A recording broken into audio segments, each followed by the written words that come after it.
Армысыздар менің құрметті көрермендерім. Сәуленің әңгімелері атты жаңадан ашылған қазақ каналын қолдаңыздар. Мен сіздерге қызықты оқиғалар желісімен аудио әңгімелер ұсынамын. Менің арнама жазылып, лайк басып, жақсы пікір қалдыруды ұмытпаңыздар.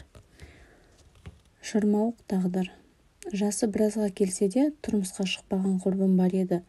Сол құрбым жаңа жыл қарсаңында тұрмысқа шыққалы жатырмын деп қуандырған болатын. Артынша хабарсыз кетті. Той әлегімен әуре болар деп мен де мазалай қоймадым.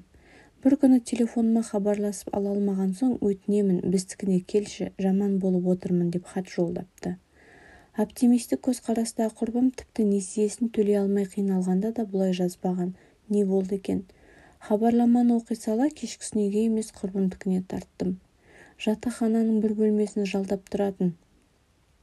Есік қоңырауын ұзақ басып тұрып қалдым.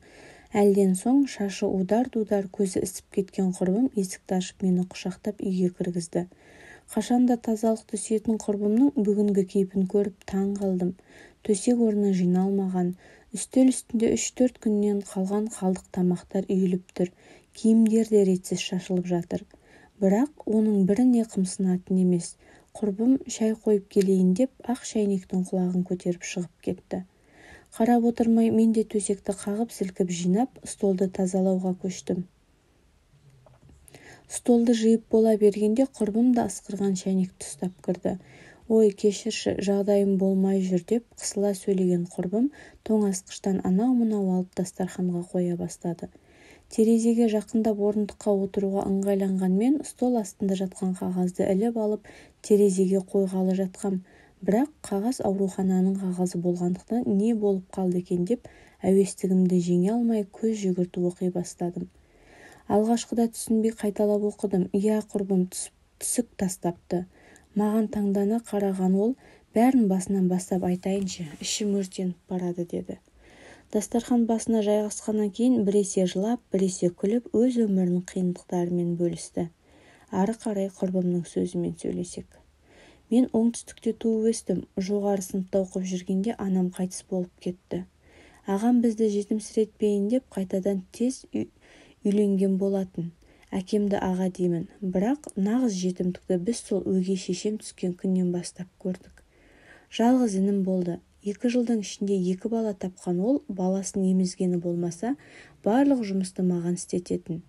Тіпті түнде баланың астын қорғату да менің мойнымда. Әкем жуасжан.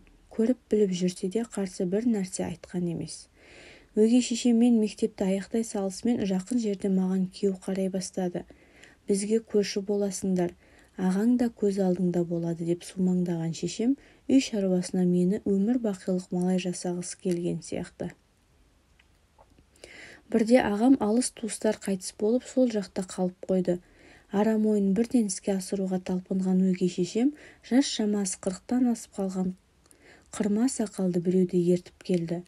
Түнімен отырып үгіт-насихат жүргізді. Ол тапыскер екен. Алғашқы әйелі оңбаған жүргіш біреу болған.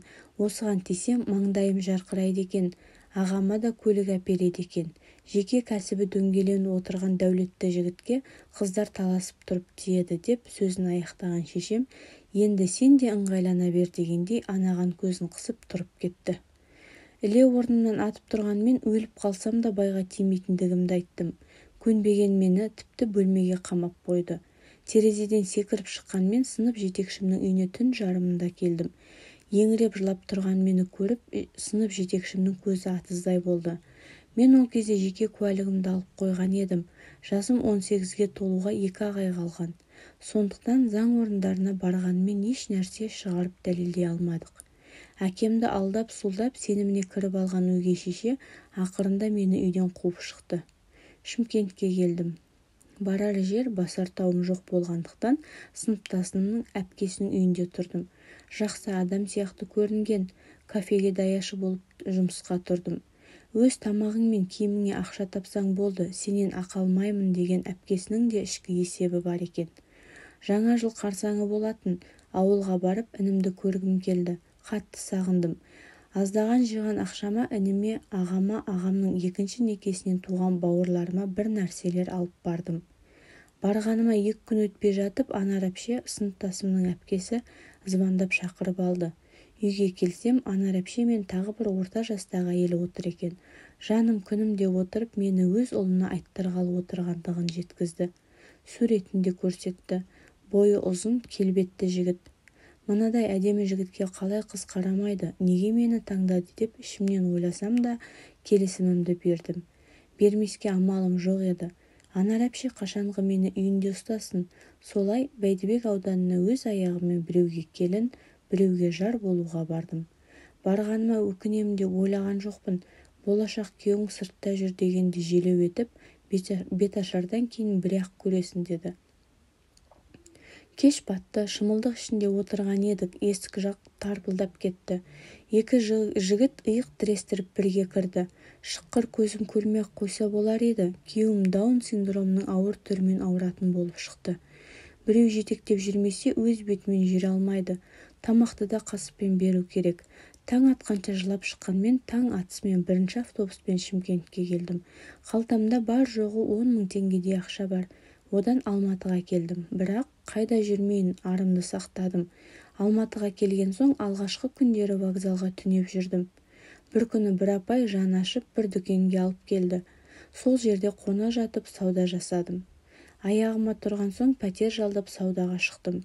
Кейін базардан өткен суық шекемнен шығып осы жұмысыма ауыстым. Бір күні асығыс таксиге отырайын деп қолымды көтергем, жаныма қара түсті шетелдік көлік тоқтады. Алдына отырғызып алған жігіт жол бойына ананы-мынаны сұрап танысып алды. 2000-ға майдам жоқ деп телефон номерімді сұрап алды. Ертесі байырғы танысындай өзімсініп хабарласып тұр. Ешқандай жігітпен жүріп көрмеген мен байғұс оның тәтті сөздеріне басым айналып қалды. Қарапайым жігіт күзетші болып істейді. Қолы боста жеке көлігімен адам тасып нәпақасын айырады. Ата-анам кәрі, мен ғана жұмыс істеймін, сондықтан ақшам жетпейді дейтін. Мен оған сеніп анаң апарып бер деп азын аулақ азық-түлік беріп жіберетін едім. Өйткені ол менің сеніміме кірген. Екеуміздің жүріп жүргенімізге 6 ай болғанда аяғым ауырлады. Ол кезде Мақсат түбегейлі менің үйіме көшіп келген болатын. Мақсат қуанған сияқты болды, бірақ заңды некеге тұруды кейінге шегере беретін. Бір күні жұмыстан келсем, бөлменің алдында бір баланы жетектеп, бір баланы құндақтап алған жас келіншек тұр. Маған келген екен, бөлмеге кірдік. Сөйтсем, Мақсатым нағыз өтірікшінің өзі болды. 2 баланың әкесі екен. Мақсат мені ата-анасымен тіпті бір туысымен таныстырған емес. Ана келіншек дәлел ретінде суреттерін алып келіпті. 2 баланы жетім етемін десеңіз, өзіңіз біліңіз деп бір-ақ ауыз сөз айтты. Бір ауыз сөз өмірімнің күл-талқанын шығарды деп кім ойлаған? Өзім жетімдіктің азабын бір кісідей білемін. Енді кінәсіз балаларды әкесінен айырғым келмеді. Мақсат келгенде жүктерін жинап есік сыртына қойған едім. Бәрін түсінген сияқты. Үндемей кетіп қалды. Тіпті телефон номерін ауыстырып тастаған. Ал мен баланы дүниеге әкелгенде кім қарайды? Тағы бір жетімнің санын көбейтемін-ау босқа деп ішім қанжылады. Мақсаттың ұрпағы ғой, далаға тастамас деп баланы туып соларға жаздырмақ болдым. Бірақ бір күні Құдай азабымды жеңілдетейін деді ме, жолда байқаусызда көлік қағып кетіп баланы түсіріп алдым. Міне, осылай тағдырымның бас аяғы жоқ шырмауық болып кетті. Анам өмірден қайтқанда бағым бірге кеткен екен. Қазір мен есік көрген, бала көтерген келіншекпін. Ешкімге керексіз, жоқ, сөзімді бөлмеші, тіпті өмірге деген құлшынысым қалмапты. Біраздан бері таныс болсақ та, құрбымның басынан осынша қиын оқиғалар өткенін хабарсыз болғаныма налыдым. Егіле тыңдап, мән-жайды түсініп, құрбыма қалай көмектесемін деп ойлаған мен, ертеңгі бірінші шаруам оны таныс психологқа апару болатын болды. Түнімен таныс психолог номер ауысып кеткендіктен таныстардан сұрастырып әрең тапқандай болғам. Онда да жұмыс номерін. Ертесі сағат 9-да әрең болдырғанмен психологтың жұмыс номеріне қоңырау шалдым. Көмекшісі жазылу тек келесі айға жүзеге асатынын, отбасымен демалысқа кеткендігін сыпайы түрде жеткізді. Қап, енді қайттым. Бірақ жұмыс аяқтала салысымен тағы құрбым тұратын ауданға тарттым. Бұл жолы есікті ұзағырақ қағып тұрып қалдым. Ұялы байланысына шыққанымда бүгін жұмысқа шығып кеткендігін, үйге жетіп қалғандығын асық айтып шықты.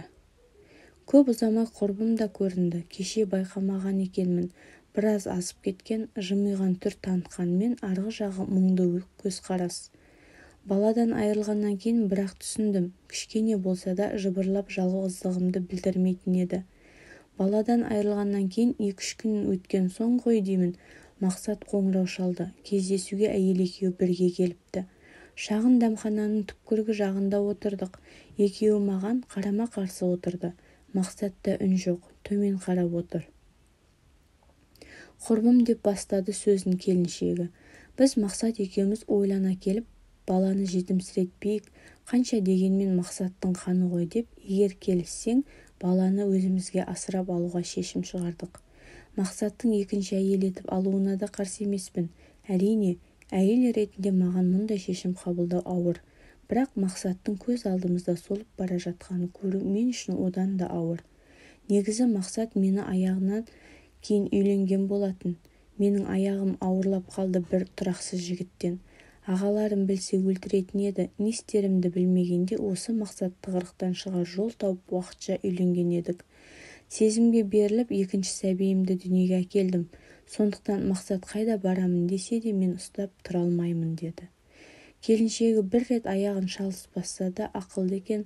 Сол жерде соңғы сөзімді айттым. Мен ешқашан екеуіңді айырмаймын дедім. Егер сәби болғанда мүмкін екінші әйел болар ма едім. Бірақ Алла өзі қаламаған сияқты бірге болуды. Баладан айырылдым. Баладан айырылғанымды білгенде Мақсат та келіншегі де күйзелді. Расымен де жаны жайсаң адам екен. Келіншегін шығарып жіберіп Мақсат әбден жалынды. Барлық жағдайыңды жасайын деп. Арым жібермеді, білесің бе, екінші рет балапандардың көз жасынан қорықтым. Ал бүгін не болғанын білесің бе? Бүгін мен кассир болып істейтін ауруханаға бірінші күйеуім келіпті. Әрине, қасындағылардың сүйемелдеуімен. Анасын көлік қағып қайтыс болған екен. Баласын туыстары мүгедектер үйіне өткізуге әкеліпті. Біздің ауруханада зерттеу қорытындысын тез беретін болғандықтан келіпті. Жаным ауырды. Шешесі баласы мүгедек болса да жақсы көретін еді.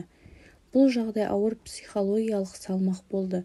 Азырақ әңгімелескен соң біз қоштасып мен үйіме қайттым. Шет елден қайтқан таныс психологтың қабылдауына құрбымның нөмерін жазып, өзім күйбең тіршілікпен алысып, біраз уақыт хабарсыз кеттік. Бірақ бір күні аяқ астынан келген хабарламада тұрмысқа шыққалы жатырмын деген жазуды оқып бір қуанып, бір шошып қалдым. Жұмыстан кейін жатақханаға қарай жедел аяғымды нығыздай баса жеттім. Құрбым күлімдей қарсы алды. Жаңа махаббат хикаясын тыңдауға әзірмісің? Әзір екендігімді білдіріп басымды изей түстім. Сен таныстырған психологқа көрінген соң өзімді мықтап қолға алуым керектігін түсіндім. Өзімді қолға алып жұмысымды жігерлене атқарып жүрген едім. Бір күні үйге ішкі істер бөлімінен хат келіпті. Мені қаққан машина иесіне үлкен көлемде айыппұл төлетпекші екен, ал мен барып арыз жазуым керек. Шынымды айтсам зауқым болмады. Бөлімге барып арыз жазбайтындығымды, еш нәрсе талап етпейтіндігімді айтып кеткен едім. Не үшін, не себепті деп тықақтаған сержант ақыр аяғында баладан құтылғысы келіп көлікке өзі жүгірді деген хаттама толтырып алыпты.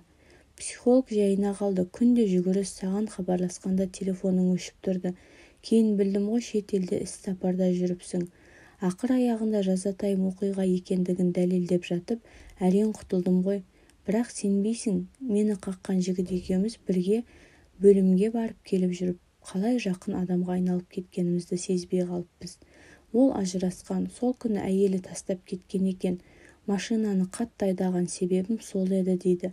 Бір жамандықтың бір жақсылығы болатындығына сендім. Мен бауыр етінен айырылған шығармын, бірақ бақытымды таптым.